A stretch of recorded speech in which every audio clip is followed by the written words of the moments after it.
بسم اللہ الرحمن الرحیم۔ السلام علیکم محترم ناظرین و کرام، امید کرتی ہوں آپ سب خیریت سے ہوں گے۔ میری دعا ہے پروردگار عالم بحق 14 معصومین علیہ السلام آپ سب کو اپنی حفظ و امان میں رکھے، آمین۔ چلیے دیکھتے ہیں آج مولانا صاحب کیا بیان فرماتے ہیں۔ اللہ نور السماوات والارض، اللہ آسمانوں اور زمینوں کا نور ہے۔ تو بعض مفسرین نے اس کے بہت سامنے کے معنی لیے، اور وہ معنی یہ ہے کہ دراصل اس کے معنی ہے کہ اللہ آسمانوں اور زمینوں کا منور ہے، یعنی ہر شے کو نور بخشنے والا ہے، نور عطا کرنے والا ہے، روشن کرنے والا ہے۔ واضح ہے؟ اچھا، روشن کرنے میں بھی دو پہلو ہوتے ہیں، کم از کم ایک ظاہری پہلو، مادی پہلو، فزیکل پہلو، میٹیریل پہلو۔ یہ سورج جو روزانہ طلوع ہوتا ہے، یہ کس چیز کو روشن کرتا ہے؟ یہ سورج کس چیز کو روشن کرتا ہے؟ دنیا میں جو مادی چیزیں ہیں انہیں روشن کر دیتا ہے۔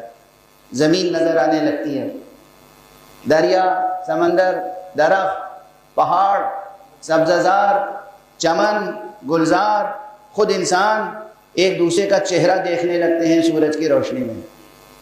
مگر سورج کی روشنی میں چہرہ ہی نظر آتا ہے، دل نہیں نظر آتا۔ اتنی بات تو آسانی سے سمجھ میں آ گئی نا۔ ایک شخص ہے،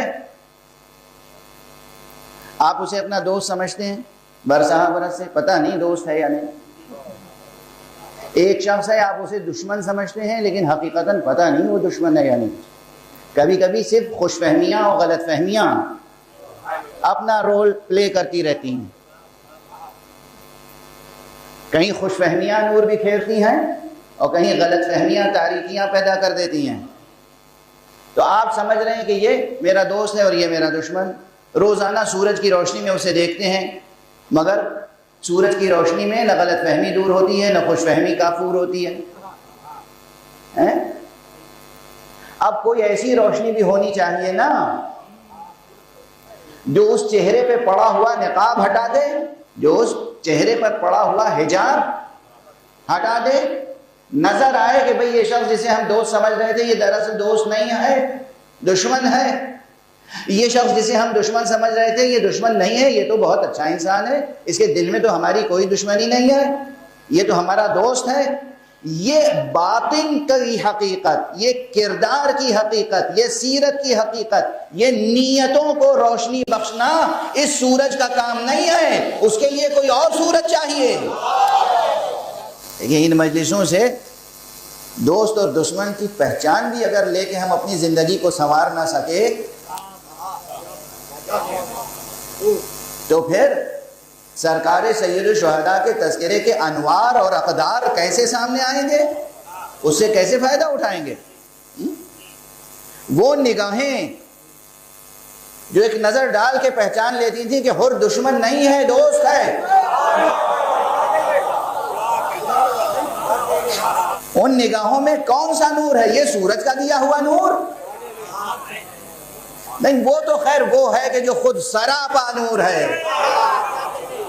وہ تو وہ ہے کہ جو ظاہر سے باطن تک اور باطن سے ظاہر تک نور ہے۔ یہ تو وہ ہے کہ جس کا شجرہ نور ہے، جو نور کے سلب سے پیدا ہوا، نور کی کوکھ سے پیدا ہوا، نور کے آغوش میں پروان چڑھا، اور جس کی نسل میں قیامت تک نور علی نور۔ یہ وہ نور ہے، یہ زمزم نور ہے، یہ کوثر نور ہے۔ اس زمزم میں اور اس کوثر میں پانی نہیں ہے، نور ہے، اس کی نسل میں نور ہی نور ہے، نور علی نور۔ لیکن اس ذات گرامی، اس سرچشمہ نور کے ذکر میں شرکت کر کے، اس کی یاد میں قائم ہونے والی مجلسوں میں شرکت کر کے عام انسانوں کو کیا ملتا ہے؟ خدا کی قسم دونوں چیزیں ملتی ہیں، آنکھیں بھی روشن ہوتی ہیں، دل بھی روشن ہوتا ہے۔ آنکھوں میں پڑا ہوا گرد و غبار ان کے غم میں بہنے والے آنسوؤں سے دھل جاتا ہے۔